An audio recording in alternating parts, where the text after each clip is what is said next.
नमस्कार दोस्तों, आपका स्वागत है आपके अपने चैनल स्टडी वाइन्स ऑफिशियल पर। तो आज का हमारा टॉपिक है राज्य के नीति निर्देशक तत्व। बहुत ही महत्वपूर्ण टॉपिक है। चाहे आप किसी भी एग्ज़ाम की तैयारी कर रहे हों, राज्य के नीति निर्देशक तत्व से एक ना एक प्रश्न ज़रूर पूछा जाता है। तो वीडियो को शुरू करने से पहले मैं आपको बता देता हूं कि आज हम इस टॉपिक को कैसे कवर करेंगे। पहले मैं आपको इसका मतलब समझाऊंगा, उसके बाद मैं आपको ये बताऊंगा कि इसे आखिर संविधान में शामिल कैसे किया गया। उसके बाद हम मौलिक अधिकार और नीति निर्देशक तत्व इसके बीच अंतर को पढ़ेंगे और उसके बाद जितने भी महत्वपूर्ण अनुच्छेद हैं राज्य के नीति निर्देशक तत्व से संबंधित, उन्हें हम डिटेल में कवर करेंगे। पहले मैं आपको डिटेल में अनुच्छेद के बारे में बताऊंगा और लास्ट में जब हम सभी अनुच्छेद को पढ़ लेंगे तो एक ही स्लाइड में सबकी हम क्विक रिवीजन करेंगे। यानी कि जितने भी अनुच्छेद मैंने आपको बताए उसे एक ही स्लाइड में कैसे याद रखना है वो मैं आपको बताऊंगा। एक बार हम क्विक रिवीजन कर लेंगे और उसके बाद जब हम पूरी थ्योरी कंप्लीट कर लेंगे तो प्रीवियस ईयर क्वेश्चन करेंगे। तो कंप्लीट वीडियो है आपके लिए ये। एक ही वीडियो में आपको इस टॉपिक से पूरा पढ़ भी लेंगे, उसके बाद रिवीजन कर लेंगे और उसके बाद जो भी प्रीवियस ईयर क्वेश्चन आए हैं उन्हें कवर करेंगे। इसके बाद आपको कोई और वीडियो देखने की ज़रूरत नहीं पड़ेगी। तो चलिए बिना देरी किए हुए वीडियो को शुरू करते हैं। तो चलिए वीडियो की शुरुआत करते हैं और हम राज्य के नीति निर्देशक तत्व, जिसे इंग्लिश में directive principles of state policy कहते हैं और शॉर्ट में DPSP कहा जाता है। तो इसका अर्थ क्या है? तो अगर आप इसे ध्यान से पढ़ेंगे, राज्य के नीति निर्देशक तत्व यानी कि राज्य नीति बनाते समय इन निर्देशों को ध्यान में रखेंगे। कौन कौन से निर्देश हैं वो आगे हम अनुच्छेद में पढ़ेंगे। तो आपको ये पता होना चाहिए कि जो ये DPSP है ये संविधान के किस भाग में है। तो इसे संविधान के भाग 4 में और अनुच्छेद 36 से लेकर 51 के बीच रखा गया है। याद रखिएगा, कौन से भाग में? भाग 4 और अनुच्छेद 36 से लेकर 51। और इसे आयरलैंड के संविधान से लिया गया है। तो ये एग्ज़ाम में पूछा जाता है, बहुत बार पूछा गया है कि राज्य के नीति निर्देशक तत्व को किस देश के संविधान से लिया गया है। तो ये आयरलैंड के संविधान से इसे लिया गया है। याद रखिएगा।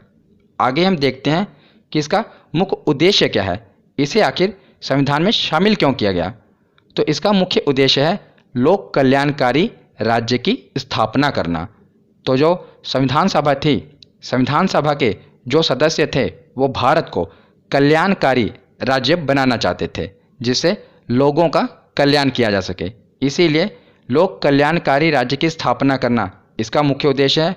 और दूसरा मुख्य उद्देश्य है कि राज्य में सामाजिक और आर्थिक लोकतंत्र की स्थापना की जा सके। 2 तरह के लोकतंत्र हैं, याद रखिएगा, सामाजिक और आर्थिक लोकतंत्र। अब हम आगे देखते हैं कि आखिर किस तरह राज्य के नीति निर्देशक तत्व को संविधान में शामिल किया गया। तो अब हम ये देखते हैं कि आखिर DPSP को संविधान में शामिल कैसे किया गया। तो संविधान सभा के सलाहकार BN राव, इनका कहना था कि संविधान में 2 तरह के मौलिक अधिकार होने चाहिए। एक ऐसा मौलिक अधिकार हो जिसे हम भारत के नागरिकों को संविधान लागू होने के तुरंत बाद दे सकें, और दूसरा ऐसा मौलिक अधिकार हो जो कुछ समय बाद जब भारत के पास पर्याप्त संसाधन हो जाएं तब दिए जाएं। तो 2 तरह के मौलिक अधिकार होने चाहिए BN राव जी के अनुसार। एक तो जब संविधान लागू हो जाए तब नागरिकों को दे दिए जाएं, और दूसरे मौलिक अधिकार बाद में तब दिए जाएं जब भारत के पास पर्याप्त संसाधन हो जाएं। तो फिर संविधान सभा में इस बात पर बहुत चर्चा हुई और बहस हुई और बाद में ये परिणाम निकाला गया कि जो ये अधिकार हैं इन्हें हम 2 भागों में बांट देते हैं। एक को रख दिया गया भाग 3 में, जिसे हम मौलिक अधिकार कहते हैं। तो मौलिक अधिकार पर मैंने डिटेल में वीडियो बनाई हुई है, मैंने एग्जाम्पल के साथ आपको समझाया है। अगर आपने मौलिक अधिकार वाली वीडियो नहीं देखी तो ज़रूर देख लेना। तो मौलिक अधिकार अनुच्छेद 12 से लेकर 35 तक है। इसमें क्या है कि हमें जो अधिकार दिए गए हैं ये अधिकार हमसे कोई भी नहीं छीन सकता। अगर हमारे अधिकारों का हनन होता है तो हम डायरेक्ट सुप्रीम कोर्ट जा सकते हैं, इसमें इतनी पावर है मौलिक अधिकार में। और भाग 4 में राज्य के नीति निर्देशक तत्व हैं। इसमें जो अधिकार हैं वो आपको तभी दिए जाएंगे जब सरकार के पास पर्याप्त संसाधन हो जाए। मतलब कि राज्यों के ऊपर है, वो चाहे तो आपको अधिकार दे चाहे तो ना दे, आप इसके खिलाफ न्यायालय में नहीं जा सकते। ये महत्वपूर्ण है। जब आपके मौलिक अधिकारों का यानी कि जो भाग 3 में अधिकार हैं इनमें से किसी भी अधिकार का हनन होता है तो आप न्यायालय में जा सकते हैं। पर जो भाग 4 में है यानी कि राज्य के नीति निर्देशक तत्व में जो भी अधिकार हैं ये राज्यों के ऊपर हैं। वो चाहें तो आपको दें जब उनके पास पर्याप्त संसाधन हो, चाहें तो ना दें। जैसे कि बुढ़ापा पेंशन हो गया, लोगों के लिए रोजगार हो गया, ये राज्यों के ऊपर है। मान लीजिए किसी राज्य में बुढ़ापा पेंशन मिल रही है और किसी राज्य में बुढ़ापा पेंशन नहीं मिल रही, तो वो न्यायालय के पास नहीं जा सकते। क्यों? क्योंकि ये राज्य के नीति निर्देशक तत्वों में आते हैं। पर जो मौलिक अधिकार में आते हैं उनका हनन होता है तो आप न्यायालय में जा सकते हैं। आपको बेसिक अंतर पता होना चाहिए। तो अब हम मौलिक अधिकार और नीति निर्देशक तत्व इनके बीच अंतर क्या है वो पढ़ लेते हैं ताकि हमें और क्लियर हो जाए। तो देखते हैं कि मौलिक अधिकार, तो मौलिक अधिकार इसे यूएसए के संविधान से लिया गया है। और नीति निर्देशक तत्व अभी हमने पढ़ा कहाँ से लिया गया है, तो आयरलैंड के संविधान से।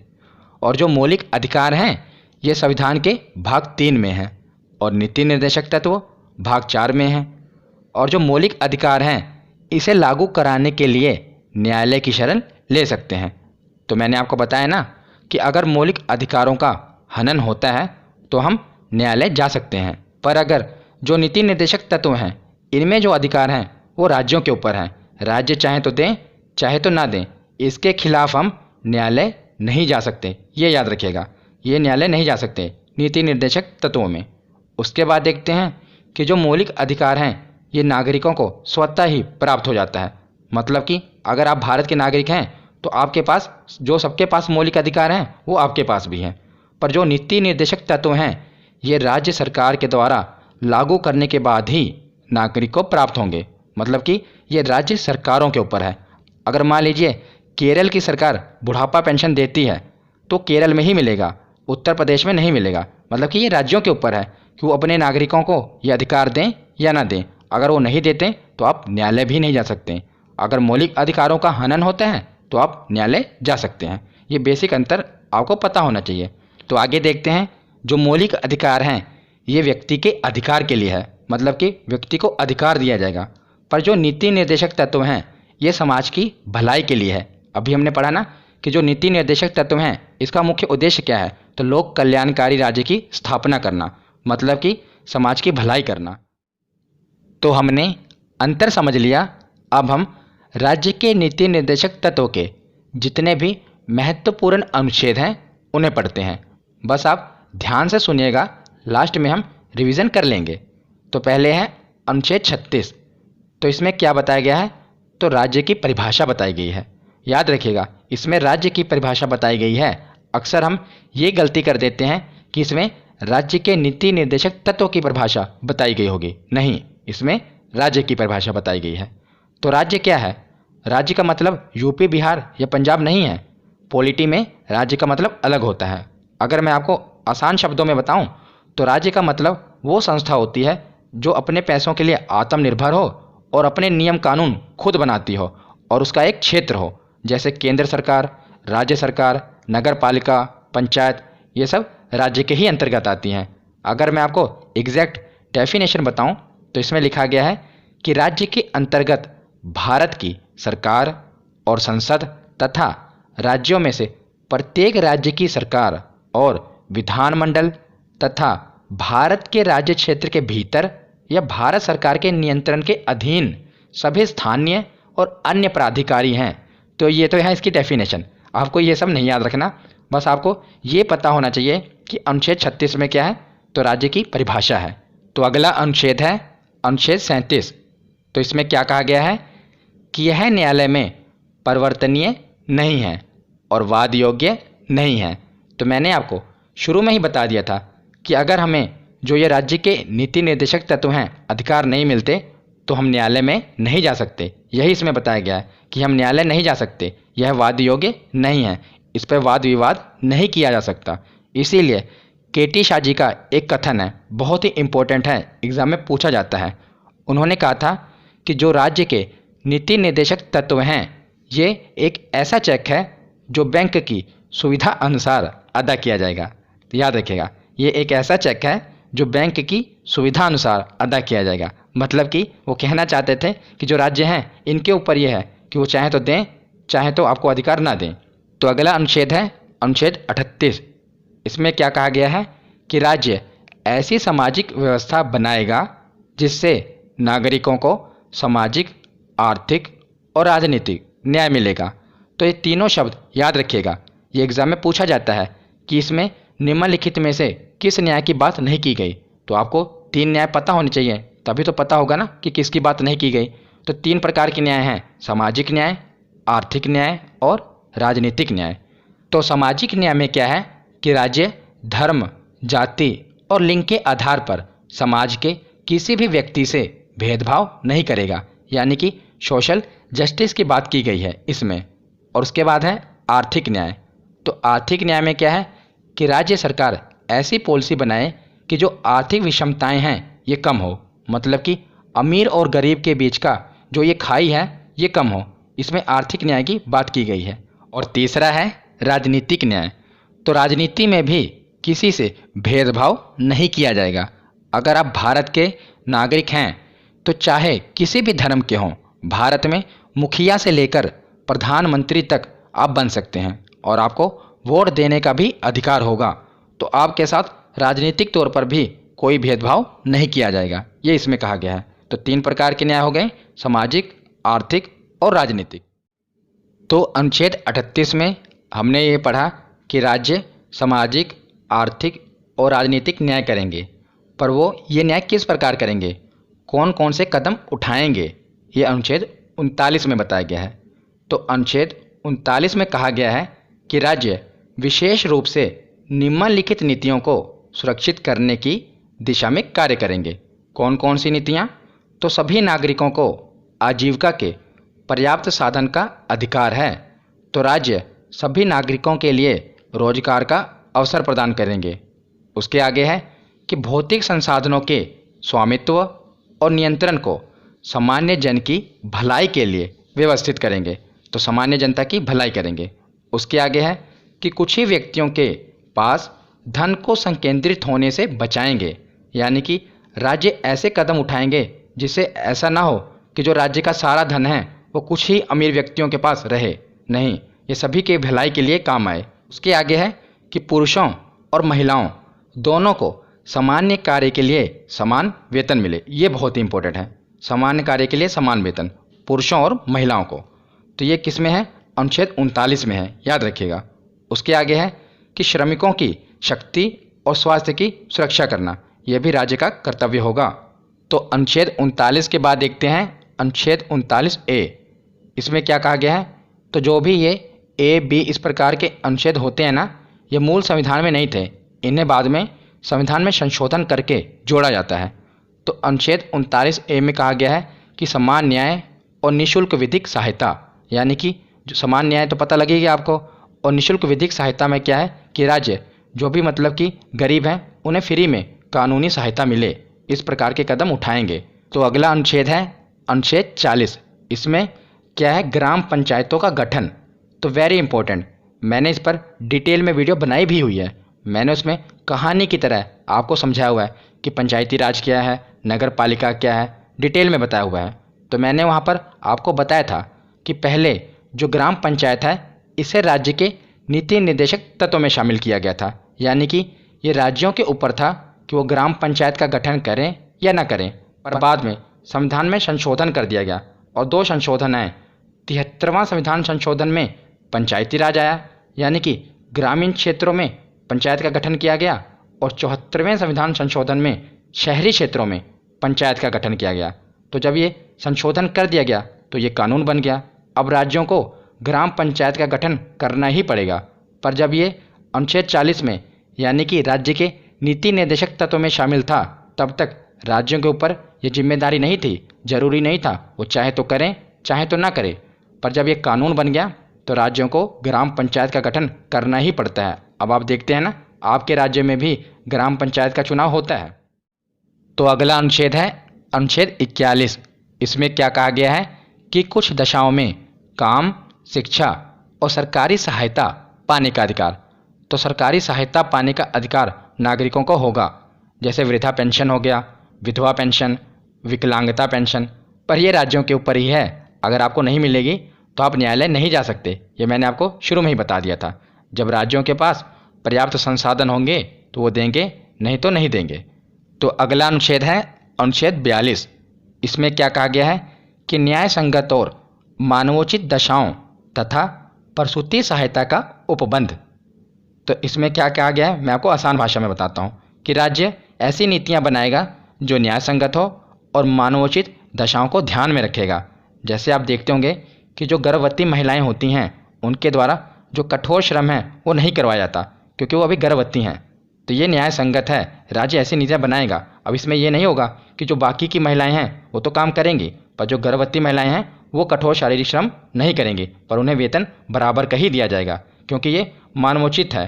और उसके बाद है प्रसूति सहायता। तो प्रसूति सहायता क्या होती है, जैसे आप देखते होंगे कि मैटरनिटी लीव दी जाती है महिलाओं को। जब वो गर्भवती होती हैं और बच्चे को जन्म देने वाली होती हैं तो कुछ महीने के लिए उनको अवकाश दिया जाता है और उसका वेतन भी नहीं काटा जाता, क्योंकि ये न्याय संगत है। तो राज्य ऐसी नीतियाँ बनाते हैं, आप देखते होंगे कहीं पर 3 महीने की लीव होती है, कहीं पर 6 महीने की। ये राज्यों के ऊपर डिपेंड है। आगे देखते हैं अनुच्छेद 43। तो इसमें क्या कहा गया है कि निर्वाह योग्य मजदूरी और कुटीर उद्योग को बढ़ावा देगा राज्य। मतलब कि जो मजदूर हैं उन्हें अपने निर्वाह करने योग्य मजदूरी मिलनी चाहिए, ऐसी नीतियाँ राज्य बनाएगा। तो 41 में भी आपने देखा सरकारी सहायता के बारे में बताया गया, 42 में न्याय संगत और 43 में कि निर्वाह योग्य मजदूरी मिलनी चाहिए। तो अगला अनुच्छेद है अनुच्छेद 43A। इसमें क्या कहा गया है कि उद्योगों के प्रबंधन में श्रमिकों की भागीदारी सुनिश्चित करने के लिए राज्य कदम उठाएगा। यानी कि जो उद्योगों के मैनेजमेंट में जो काम करने वाले मजदूर हैं उनकी भी भागीदारी हो, वो भी उसमें हिस्सेदार हों, लेबर हिस्सा ले सके, ऐसा राज्य कानून बनाए, कदम उठाए। तो अगला अनुच्छेद है 43B। तो इसमें क्या कहा गया है कि सहकारी समितियों को बढ़ावा देना। यानी कि राज्य सरकार का ये कदम होना चाहिए कि वो सहकारी समितियों को बढ़ावा दे। मान लीजिए सरकार को नहर बनाना है, तो सरकार के ऊपर जिम्मेदारी होती है कि किस गांव में सप्लाई देना है, कहां पर कैसे क्या क्या करना है। तो यहाँ पर कहा गया है कि सरकार को चाहिए वो सहकारी समितियों को बढ़ावा दे। यानी कि सरकार की ये कोशिश होनी चाहिए कि जो गांव के लोग हैं उन्हीं में से 25-30 आदमियों का एक ग्रुप बना दिया जाए और उन्हें काम सौंप दिया जाए और जो डिसीजन है वो सरकार ले। तो इसमें ये कहा गया है। तो अगला अनुच्छेद है अनुच्छेद 44। ये बहुत ही महत्वपूर्ण है, कई बार एग्जाम में पूछा गया है। यही पूछा जाता है कि बताइए समान सिविल संहिता किस अनुच्छेद में है। तो अनुच्छेद 44। इसे मैं आपको अभी ट्रिक से बताऊंगा, पहले से समझ लेते हैं कि अभी तक जो ये समान सिविल संहिता है ये राज्य के नीति निर्देशक में ही है, भारत में ये पूरी तरह से लागू नहीं है। अभी हाँ बात हो रही थी कि केंद्र सरकार इस पर कानून बनाएगी, पर अभी तक कोई कानून बना नहीं है। और इसमें क्या कहा गया है कि राज्य जो नागरिकों के लिए एक समान सिविल संहिता का प्रावधान करेगा। जब देश एक है तो वहाँ का कानून व्यवस्था भी एक होनी चाहिए सभी धर्मों के लिए। जैसे आप देखेंगे विवाह, तलाक, अपराध संबंधित जो कानून हैं, आप देखते होंगे कि जो मुस्लिम समुदाय है उसमें विवाह तलाक संबंधित अलग कानून है, और जो हिंदू समुदाय है उसमें भी विवाह और तलाक संबंधित अलग कानून है। तो समान सिविल संहिता में कहा गया है कि समान सिविल कानून होने चाहिए सभी धर्मों के लिए, पर अभी तक ये लागू नहीं किया गया। तो इसे याद कैसे रखेंगे, तो देखिए अनुच्छेद 44। तो अगर हम भारत में बात करें तो मुख्यतः 4 धर्म की बात करते हैं ना, हिंदू, मुस्लिम, सिख, ईसाई, 4 धर्म हैं। और इसमें कहा गया है कि सभी के लिए समान कानून हो। तो 4 के समान क्या है, तो 4 ये दोनों सेम है ना, तो सभी धर्मों के लिए समान कानून हो। चारों धर्म हैं तो चारों के लिए समान कानून हो। तो इससे आप रिलेट कर सकते हैं, आपको ऐसे याद रहेगा। अगला अनुच्छेद है अनुच्छेद 45। इसमें क्या कहा गया है कि बच्चों को 6 वर्ष की आयु पूरी करने तक प्रारंभिक बाल्य अवस्था देखभाल और शिक्षा प्रदान करना ये राज्यों का कर्तव्य होगा। तो बाल्य अवस्था देखभाल मतलब कि उनकी हेल्थ पर ध्यान देना और शिक्षा प्रदान करना, उन्हें एजुकेशन देना। तो अगर मैं आपको मूल संविधान के बारे में बताऊं, तो जो मूल संविधान था, जब संविधान बना था तो उस समय अनुच्छेद 45 में ये कहा गया था कि 14 वर्ष की आयु तक के बच्चों को निःशुल्क शिक्षा प्रदान की जानी चाहिए। पर बाद में इसमें संशोधन कर दिया गया और जो ये शिक्षा का अधिकार है इसे मौलिक अधिकार में शामिल कर दिया गया। अब ये हर बच्चे का अधिकार है कि 6 से 14 वर्ष के बच्चों को निःशुल्क शिक्षा हर राज्य प्रोवाइड करता है। आप देखते ही होंगे। पर जब तक ये राज्य के नीति निर्देशक तत्वों में था तब तक तो ये राज्यों के ऊपर था, वो चाहें तो दें चाहे तो ना दें। पर जब से ये संशोधन हुआ, कौन सा संशोधन, 86वां संविधान संशोधन 2002, तो इसमें जो शिक्षा का अधिकार है इसे मौलिक अधिकार में शामिल कर दिया गया। अब हर बच्चे का अधिकार है कि उसे निःशुल्क शिक्षा मिलेगी 6 से 14 वर्ष के बच्चे को। तो इसे अनुच्छेद 21A के अंतर्गत संविधान में जोड़ा गया है। याद रखिएगा, संशोधन पूछा जाए तो 86वां संविधान संशोधन और अनुच्छेद पूछा जाए तो 21 है। तो मैं आपको थोड़ा और क्लैरिफाई कर देता हूँ ताकि आपको ईजिली याद हो जाए। तो देखिए, इसमें क्या कहा गया है संशोधन होने के बाद कि 0 से लेकर 6 वर्ष, यानी कि जन्म से लेकर 6 वर्ष की आयु तक, ये लिखा है ना, बच्चों को 6 वर्ष की आयु तक प्रारंभिक बाल्य अवस्था देखभाल यानी कि उसकी हेल्थ पर ध्यान दिया जाएगा। ये अभी भी राज्य के नीति निर्देशक तत्वों में है कि उसकी हेल्थ पर ध्यान देना पड़ेगा 6 वर्ष की आयु तक।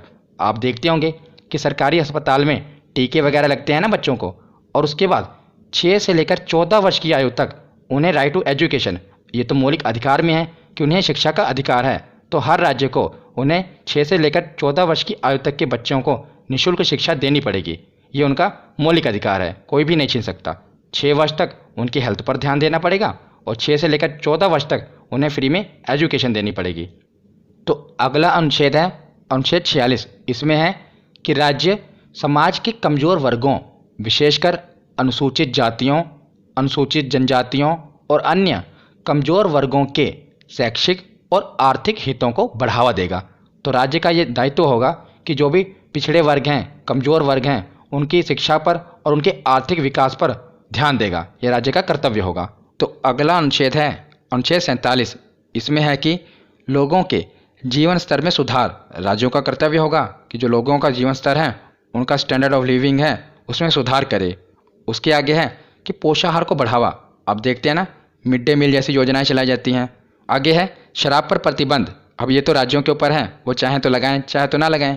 आप देखते होंगे कई राज्यों ने इस पर प्रतिबंध लगाया हुआ है, जैसे बिहार में शराब पर प्रतिबंध है। उसके आगे है नशीली दवाओं पर प्रतिबंध। तो आप देखते होंगे पहले खांसी की दवाई आती थी कोरेक्स, उस पर सरकार ने बैन लगा दिया ना, अब वो नहीं मिलती मेडिकल पर। तो नशीली दवाओं पर प्रतिबंध ये भी सरकार का दायित्व होगा। तो ये था अनुच्छेद 47 में। अब आगे देखते हैं। तो अगला अनुच्छेद है अनुच्छेद 48। तो अभी मैं आपको बस पढ़ा रहा हूँ, हम सभी अनुच्छेद अब पढ़ने के बाद इसकी रिवीजन कर लेंगे। तो अनुच्छेद 48 में क्या है कि राज्य कृषि और पशुपालन को वैज्ञानिक तरीके से बढ़ावा देगा। तो राज्य का ये कर्तव्य होगा कि जो कृषि है और पशुपालन है इसे बढ़ावा देना। और 48A में क्या है, ऊपर कृषि है तो नीचे क्या है, पर्यावरण। तो राज्य जो है पर्यावरण का भी ध्यान रखेगा। और ऊपर क्या है, पशुपालन, यानी कि जो पालतू पशु हैं अगर उनको बढ़ावा देगा तो उसी के साथ जो पालतू पशु नहीं हैं, जो वन्य जीव हैं, उनकी रक्षा करने का दायित्व भी राज्य सरकार का होगा। ये 48A में कहा गया है। ऊपर कृषि, फिर पर्यावरण, पशुपालन और वन्य जीव, ऐसे रिलेट करके पढ़ना। तो 48 और 48A के बाद अब हम देखते हैं 49। तो इसमें है कि राष्ट्रीय महत्व के स्मारकों, स्थानों और वस्तुओं का संरक्षण करना ये भी राज्य की जिम्मेदारी होगी। तो जैसे लाल किला हो गया, ताजमहल हो गया आगरा का, ये सब राष्ट्रीय स्मारक है ना, तो इनका संरक्षण भी राज्य की जिम्मेदारी होगी। तो अगला अनुच्छेद है अनुच्छेद 50। कार्यपालिका से न्यायपालिका को अलग करना, ये बहुत ही महत्वपूर्ण है। अभी मैं आपको बताऊंगा कि इसे याद कैसे करना है। तो आखिर कार्यपालिका को न्यायपालिका से अलग क्यों करना है, ताकि जो कार्यपालिका है ये न्यायपालिका के काम में हस्तक्षेप ना कर पाए। आप देखते होंगे कि जो कार्यपालिका है, मान लीजिए सरकार ने कोई ऐसा कानून बना दिया जो सही नहीं है, तब जो नागरिक हैं वो किसके पास जाएंगे, तो न्यायपालिका के पास जाएंगे। जैसे हाई कोर्ट हो गया, सुप्रीम कोर्ट हो गया। अगर जो कार्यपालिका है इसी के पास न्यायपालिका वाला काम होता तो आप किसके पास जाते हैं, सर मान लीजिए सरकार है, वही कार्यपालिका है, वही न्यायपालिका होती। तो सरकार ने कोई कानून बनाया तो आप सरकार के पास तो जाएंगे तो मानेगी नहीं, उसी ने तो कानून बनाया। इसीलिए कार्यपालिका से न्यायपालिका को अलग रखा गया है, ताकि कार्यपालिका जो भी सरकार कोई कानून बना रही है, मान लीजिए उसने कोई ऐसा कानून बना दिया जो हमारे मौलिक अधिकारों को खिलाफ हो, तो हम सीधा न्यायपालिका यानी कि सुप्रीम कोर्ट जा सकते हैं। इसीलिए कार्यपालिका को न्यायपालिका से अलग रखना है। तो इसे याद कैसे करेंगे, तो देखिए इसको आप ऐसे याद कर सकते हैं, इसमें क्या 50 कि 50-50 जो शक्तियां हैं दोनों में 50-50 बांट दी गई हैं, कार्यपालिका में और न्यायपालिका में। इनमें शक्तियां जो हैं वो 50-50 बांट दी गई हैं, इसीलिए आप इसे याद कर सकते हैं। अनुच्छेद 50 में क्या है, कार्यपालिका से न्यायपालिका को अलग करना। तो आखिरी अनुच्छेद है अनुच्छेद 51। इसमें क्या है कि अंतर्राष्ट्रीय शांति और सुरक्षा की अभिवृद्धि हेतु राज्य प्रयास करेगा। तो ऊपर हमने पढ़ लिया कि राज्य के लिए कौन कौन से कदम उठाएगा। अब उसके बाद है कि अंतर्राष्ट्रीय शांति बनाए रखना भी राज्य का काम होगा, कि वो अंतर्राष्ट्रीय शांति बनाए रखे, उसके हेतु प्रयास करे। तो यहाँ पर हमारे सभी अनुच्छेद खत्म होते हैं। अब हम इसकी रिवीजन करते हैं। तो राज्य के नीति निर्देशक तत्व के जितने भी महत्वपूर्ण अनुच्छेद हैं 36 से लेकर 51 तक, ये हमने पढ़ लिए। अब हम देखते हैं कि इन्हें याद कैसे करना है। तो आपको इन्हें ग्रुप में याद करना है, जिस प्रकार मैंने आपको बताए हैं। तो देखिए 36 और 37 इन्हें आपको एक साथ याद करना है। 36 में क्या है, राज्य की परिभाषा, तो पहले परिभाषा ही बताई जाती है। और 37 में क्या है कि अगर आपको ये अधिकार नहीं मिलते तो आप न्यायालय नहीं जा सकते। तो पहले परिभाषा है और उसके बाद है कि आप न्यायालय नहीं जा सकते। और उसके बाद आपको इन्हें ग्रुप में याद करना है 38 से लेकर 39 है। इसमें यह है कि राज्य के नीति निर्देशक तत्व में राज्य करेगा क्या। तो 38 में बताया गया है कि राज्य सामाजिक, आर्थिक और राजनीतिक न्याय करेगा। 39 में बताया गया है कि किस प्रकार करेगा। तो पुरुष और महिलाओं को समान कार्य के लिए समान वेतन देगा और नागरिकों के लिए आजीविका के लिए पर्याप्त साधन जुटाएगा, मतलब कि रोजगार के अवसर प्रदान करेगा। और 39 में है कि अगर नागरिकों के साथ कुछ गलत हुआ तो उन्हें फ्री में कानूनी सहायता मिलेगी। ये 38 से लेकर 39 में है। और 40 में मैंने आपको बता ही दिया था कि पंचायत का गठन है। और 40 के बाद इन्हें आपको एक साथ याद करना है कि जो राज्य के नीति निर्देशक तत्व हैं इनमें राज्य काम क्या क्या करेगा। तो 41 में बताया गया है जैसे कुछ सरकारी सहायता का अधिकार, जैसे वृद्धा पेंशन हो गई, विकलांग पेंशन हो गई।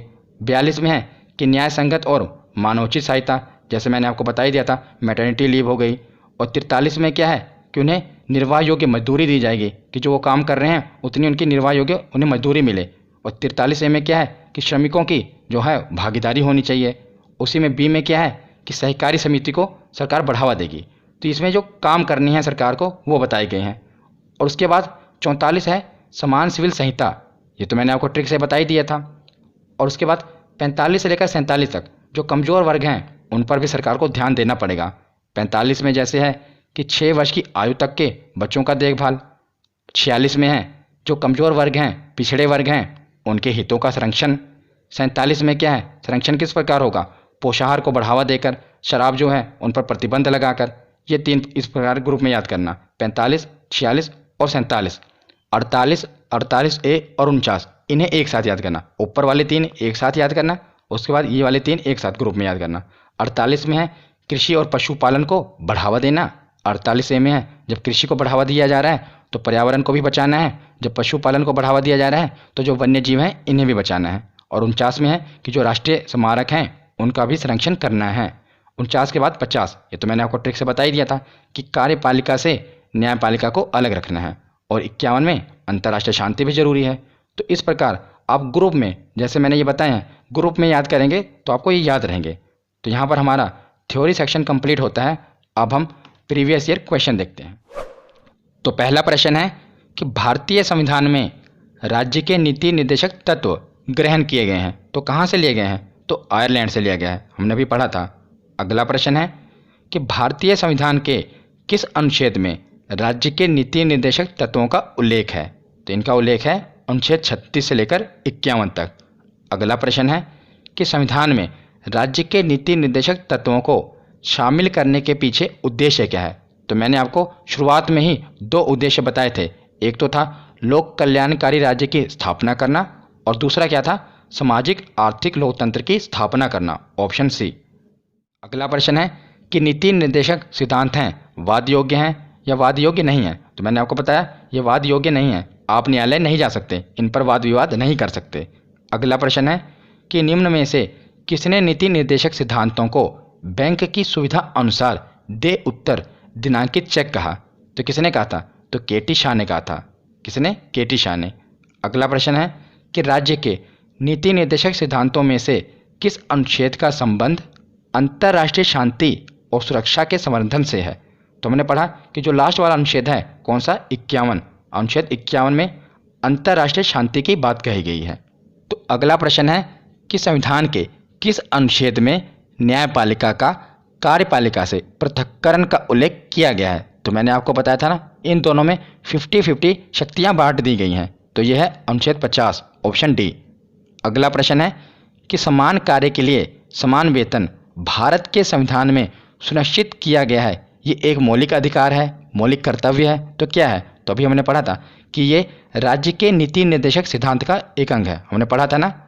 अगला प्रश्न है कि भारतीय संविधान के निम्नलिखित अनुच्छेदों में से कौन सा अनुच्छेद राज्य सरकारों को ग्राम पंचायतों को संगठित करने का निर्देश देता है? तो ये अनुच्छेद 40 है, जिसमें ग्राम पंचायतों के गठन के बारे में बताया गया है। अगला प्रश्न देखते हैं कि इनमें से कौन राज्य के नीति निर्देशक सिद्धांतों में सम्मिलित नहीं है? तो कौन नहीं है? तो सूचना का अधिकार ये सम्मिलित नहीं है। मद्य निषेध भी है, समान कार्य हेतु समान वेतन ये भी था, और काम का अधिकार भी था, पर सूचना का अधिकार इसमें शामिल नहीं है। अगला प्रश्न है कि भारतीय नागरिकों के लिए समान सिविल संहिता प्राप्त करने की बात कही गई है। तो ये हमने ट्रिक से पढ़ा था, अनुच्छेद 44 इसका सही जवाब होगा। तो आज का आखिरी प्रश्न है कि भारतीय संविधान का कौन सा अंग समाजवादी व्यवस्था स्थापित करने की प्रेरणा देता है? तो यह है नीति निर्देशक तत्व। तो आज की ये वीडियो यहीं पर ख़त्म होती है। कैसी लगी ये वीडियो कमेंट सेक्शन में ज़रूर बताना। धन्यवाद।